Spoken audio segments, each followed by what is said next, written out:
Bonjour mes amis, c'est Rémi Debord, au micro de RCN 90.7, vous écoutez le son de la différence. Je suis très heureux de vous retrouver nombreux à l'écoute des Trois Coups, la seule émission qui programme des pièces radiophoniques comme au temps de la TSF. Tout d'abord, tradition oblige, je vous souhaite ses meilleurs vœux pour cette nouvelle année qui démarre en trompette et qui va bien se poursuivre en marinière ou en rillette. Bon, passons aux choses sérieuses maintenant. Que serait la société sans les échanges et la solidarité ? Il est difficile de ne pas se sentir concerné par la misère et le dénuement quand ils sont trop flagrants. Bien sûr, on peut toujours détourner son regard face aux mendiants qui réclament un peu de son dû au sein de ce monde d'injustice. On peut ignorer toutes ces mains tendues. Bien sûr, on peut être égoïste et se montrer réfractaire à l'empathie. Bien sûr, on peut s'isoler dans sa petite bulle de confort. Bien sûr, on peut ignorer le reste de l'univers. Oui, mais si cet univers se montre sous les traits d'une jolie femme. Alors messieurs, vous retournez dans sa bulle ?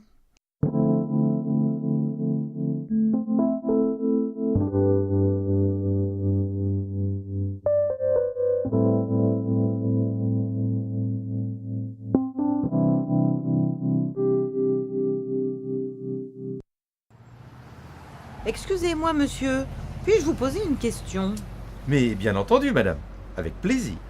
C'est un peu délicat. Je vous écoute. Bon, je me lance. Je suis tout ouïe. Voilà, je suis seule.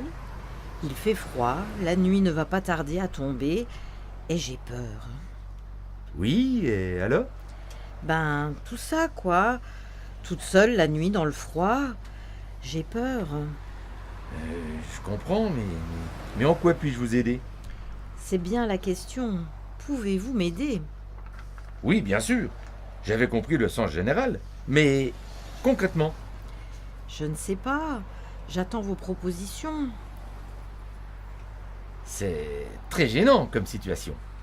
Je le conçois bien, mais comprenez ma situation. Bon, disons-le clairement, vous m'êtes plutôt sympathique. Je suis plutôt enclin à vous aider, mais... Vous hésitez à me venir en aide, c'est ça ? Pas du tout, bien au contraire. Ça serait avec plaisir. Mais il y a les convenances. Je ne vous connais pas, vous ne me connaissez pas. J'ignore vos intentions à mon égard. Les convenances, ah oui, bien sûr, les convenances. Mais non, ce n'est pas du tout ce que je voulais dire. Oui, vous avez raison. Une femme qui aborde un homme dans la rue pour demander son aide, ça ne se fait pas. Il y a un peu de ça, mais pas que. Comprenez-moi, j'ai ma vie, mes obligations, et je ne suis pas seul. Et madame n'aimerait pas que vous aidiez une femme en détresse. Non, elle est même très altruiste, finalement, toujours prête à tendre la main. Mais alors, où est le problème ? Je vous suis sympathique, vous êtes prêt à m'aider, votre femme est plutôt compréhensive, il n'y a donc aucun obstacle, excepté les convenances, c'est ça ? C'est ça. En fait, vous m'auriez rencontré dans la rue. Vous m'auriez trouvé sympathique, plutôt jolie. Vous m'auriez invité à boire un coup, ou peut-être au restaurant. Puis vous m'auriez raccompagné. Je vous aurais invité pour un dernier verre, et plus si affinité. Et là, les convenances ? Oh, vous exagérez un peu, là. Oh, pas tant que ça. C'est quand même curieux que vous hésitiez à m'offrir ce que vous auriez trouvé inconvenant que je vous refuse. Ce qui aurait été inconvenant, c'est que j'exige de vous ce dont vous me soupçonnez. Excusez-moi de n'avoir pas reconnu en vous le parfait gentleman. C'est tout à fait impardonnable. Ceci dit, ça ne résout pas mon problème de nuit, de froid et de peur. Certes. Une chambre d'amis ? Un canapé moelleux ? Une cave bien isolée ? Une tente et un sac de couchage ? Une chambre d'hôtel ? Discrète ? Je trouve votre comportement... Choquant ? Tout à fait, et très puéril. Vous écoutez RCN sur 90.7.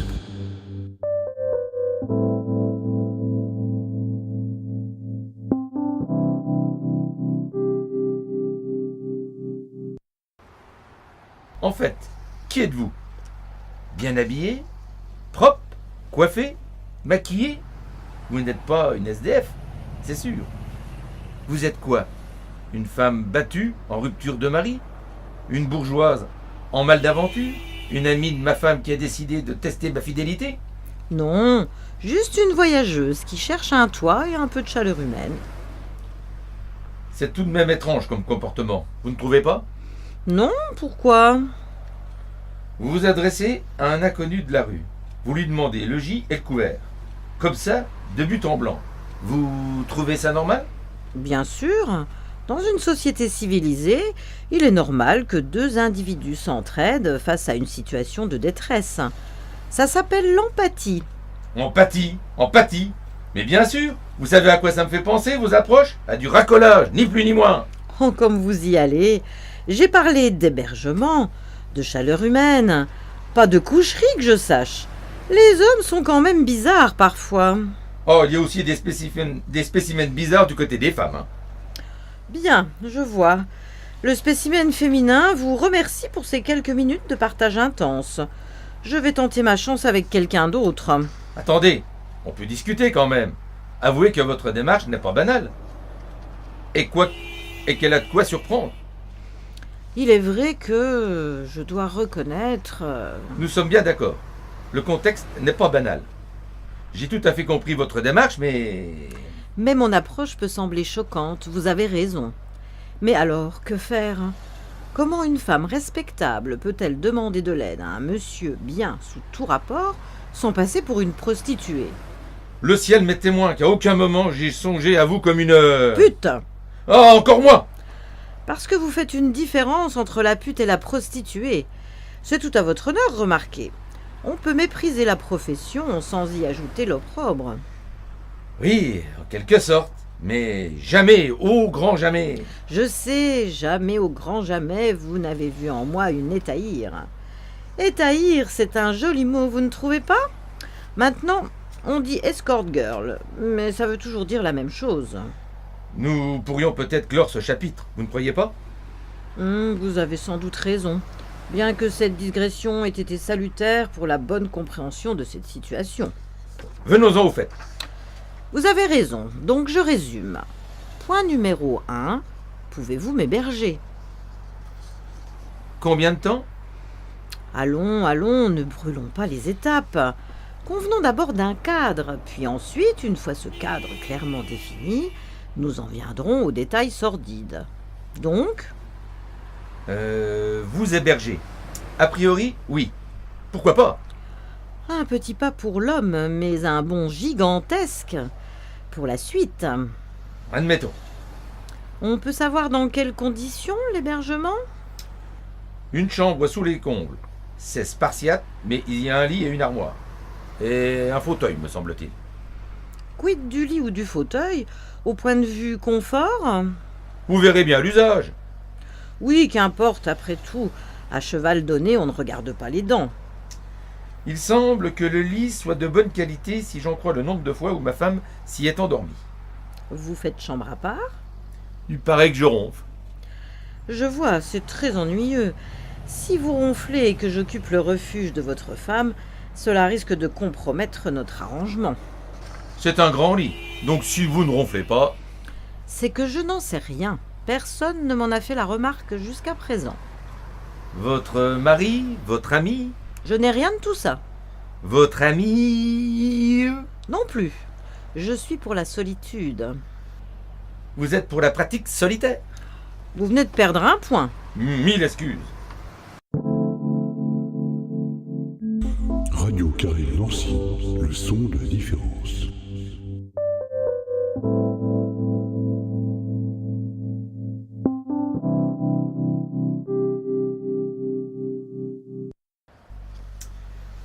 Vous ne m'avez pas dit. Que faites-vous dans la vie?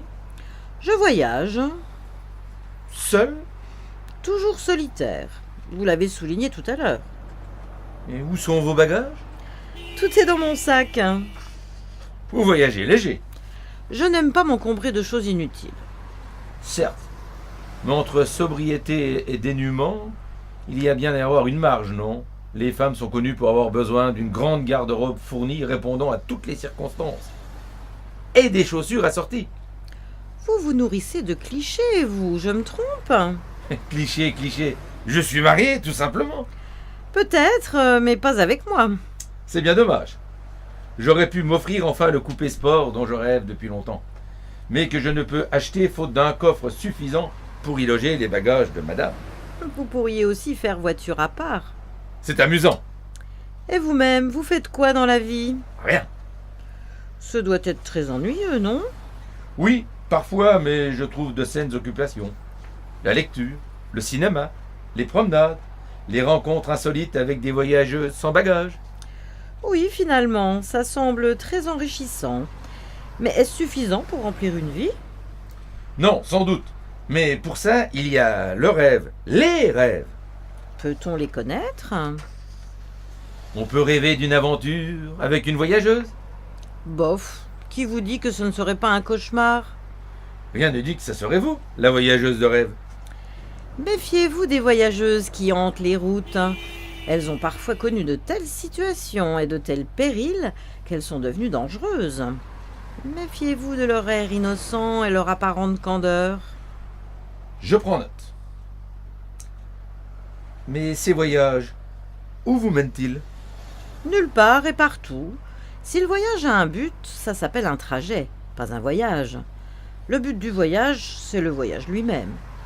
Les paysages, les levées de soleil, les clairs de lune, les couchers de soleil, les rencontres, le spectacle de la vie. Et où sont les périls dans ce catalogue idyllique? Là où on ne les attend pas, justement.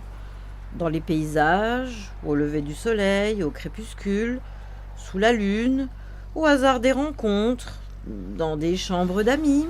Vous êtes armé? Vous pourriez tenter le diable pour le savoir. Tous ces voyages, ça doit revenir cher. Oui et non, je me contente de peu et je m'accommode de tout. Quand même. À moins de prendre le train sans billet ou... Oui, bien sûr. Vous ne voyagez qu'en autostop et vous dormez chez l'habitant. C'est ça? Il y a un peu de vrai.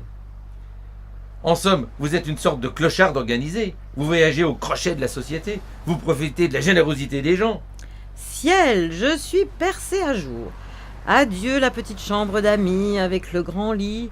Adieu le fauteuil moelleux. Adieu la soirée sympathique au coin du feu.